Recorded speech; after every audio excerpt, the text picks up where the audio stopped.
Check out what is back in my shop. We haven't seen this blue truck on the channel for a while. You guys might remember this is Corey's truck. This is one that we built, well, what feels like many years ago. We did the 2RZ swap, solid axle swap, 63s, all in like a 10-day period. Last time you guys seen it, it had a really clean body, and that is not the case anymore. It's in the shop because in a few weeks, we're taking off to King of the Hammers, and we're bringing this thing. But before it's ready, we got a few things to take care of. It's got a fuel cell to go in, it's got a steering box that needs to be rebuilt, it needs some electrical stuff, whips and lights, and it's a short list, but needs to get done. So I guess we'll start off this job by removing the factory fuel tank.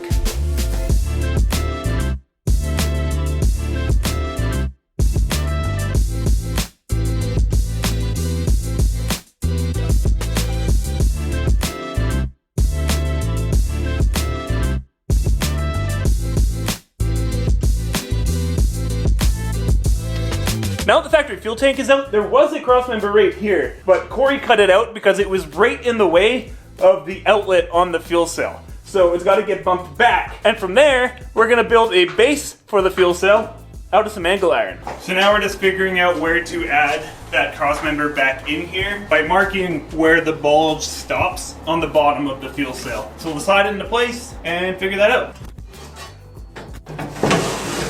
Now we know that that crossmember needs to be at least here.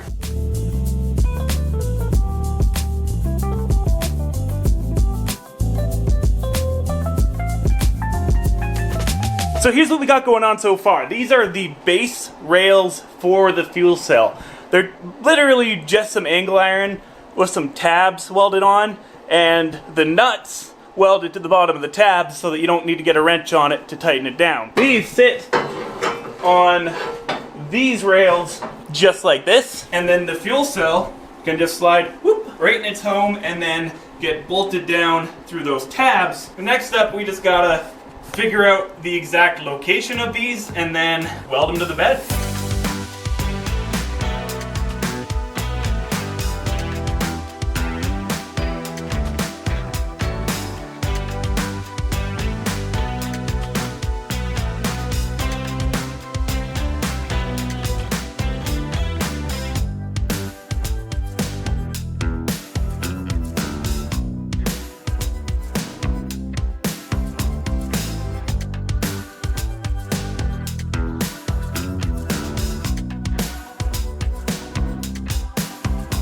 Now that the bottom mount for the fuel cell is done, time to give her a quick coat of paint and then onto the top.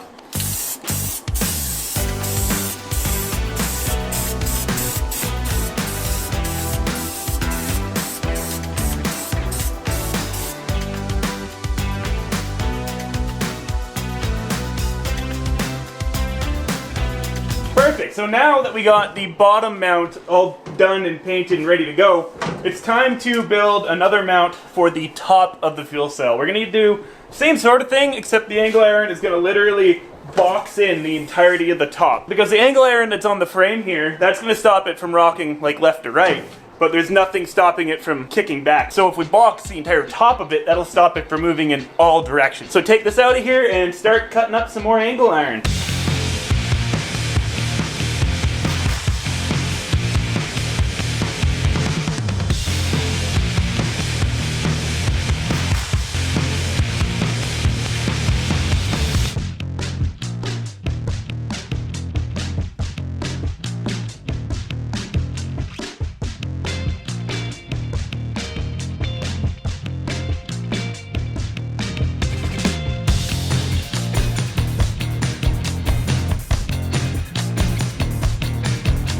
So now to protect the fuel cell so it doesn't rub through all of the weld seams and stuff on it, we're laying down some foam where it's going to contact the steel frame. This is just some universal weather stripping from Canadian Tire, and I think it'll do the trick. I'm gonna take a quick break to talk about the sponsor of today's video, Onyx Off-Road. So let me tell you a little bit about Onyx Off-Road while Corey's here working on installing the fuel lines on his fuel cell. Whether you're exploring new trails or going to your favorite spots, you need a tool that can keep up, and that is where Onyx Off-Road comes in clutch. Onyx Off-Road gives you access to detailed maps, trail information, and real-time tracking. So you never lose your way, no matter how remote the trail. So plan your route, mark your favorite spots, and explore new trails with confidence. With over 500,000 miles of trail data, you'll always be ready for your next adventure. Onyx Off-Road really is the best companion to have with every off-road adventure. So download the app using my link in the description below, save yourself 20%, and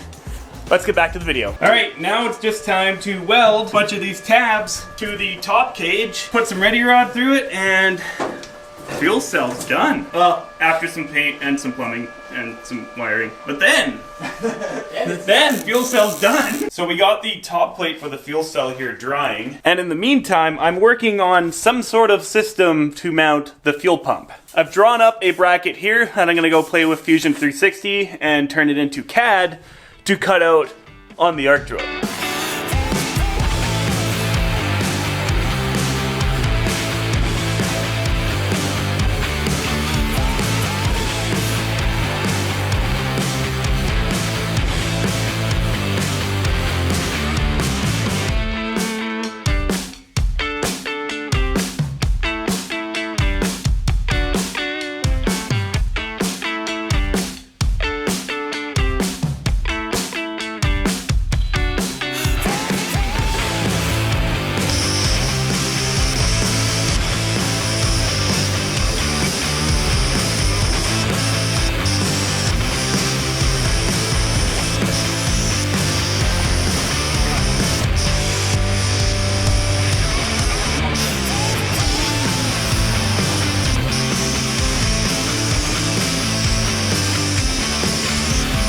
This guy right here is the final product for the fuel pump mount. This will get welded in the tube bed, and then the fuel pump just sits over just like that.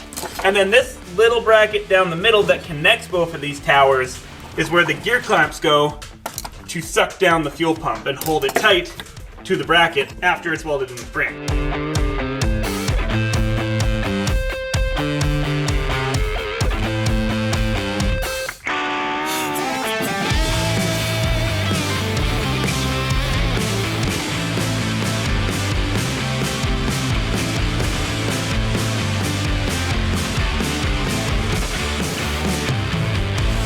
And just like that, the fuel cell, fuel pump, all the associated wiring and hoses are done. That actually took like all day, like a lot longer than we thought it would, but now it's time to move on to the front because there's a steering box to rebuild.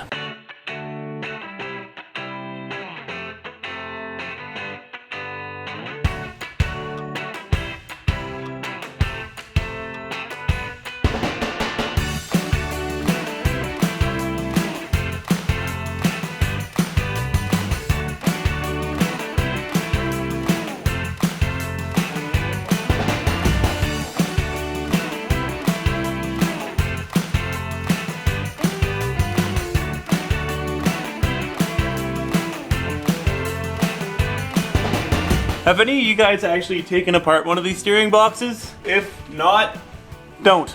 It's not that bad, and I'm sure now that we've done it once, it'll be fine putting it back together, but there's a bunch of little tiny balls in this that kind of blow apart, and they have to blow apart to take it apart, and putting it back together, it took a little bit of time and finagling. While it's apart, we are drilling and tapping it for hydro assist. We're not putting hydro assist in it right now, so they'll just get plugged. It's good while it's blown apart to do it and be ready for it in the future. So yeah, tap it for hydro assist, reseal it, put it all back together, throw it back in the truck.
is exactly 1 week later, and the blue truck is back in the shop for some more hammers prep. This time around, we're not doing anything crazy mechanical or anything like that. We're actually just accessorizing the old blue truck. We got a couple of whips because you want to look cool at hammers and be seen at hammers. We also got a pile of pod lights here that are going to be used as rock lights.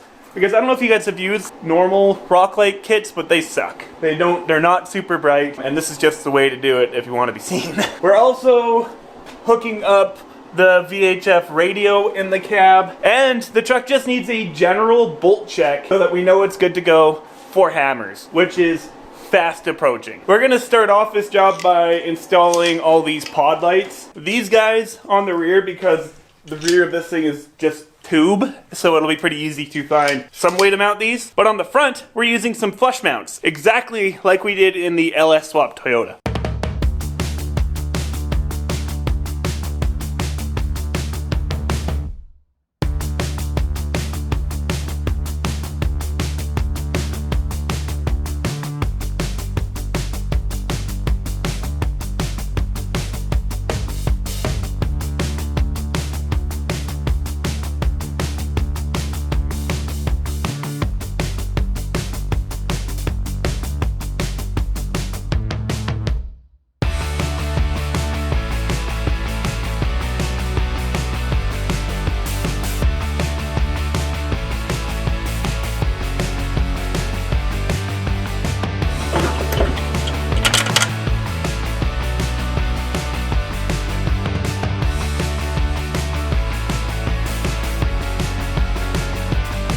So we've spent pretty much the whole day wiring. Corey's got my old aux beam panel in here, which makes wiring accessories so nice. All of the rock lights are wired to it. The whips, their wiring is ran, but they're not installed. That's next. Even the radio in here is ran through the aux beam. But you can see we got rock lights, the whip, and light cubes that are up in the bumper. And as far as mounting these whips go, I took a look in my scrap bin from my Arc Droid and found these perfect little triangle plates that'll go right there on the inside of the tube bed. So all we need to do is punch a hole in them, weld them right here, and then mount them up. Of course, not in here because they're 5 feet tall and my shop's about 7. Well, 7.5.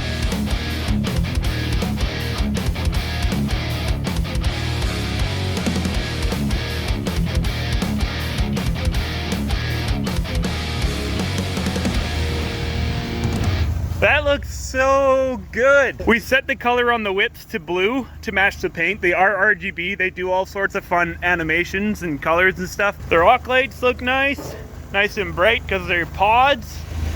Man, those are bright. And that's it. By the time you guys see this video, we will be loaded up and on our way down to King of the Hammers. Hopefully we'll see you guys there. If you guys could do me a huge favor, hit that thumbs up button, and hey, consider subscribing. We are so close to smashing that 50,000 subscriber threshold. So if you could do that, that would be awesome. Anyways, we'll catch you next week. Peace.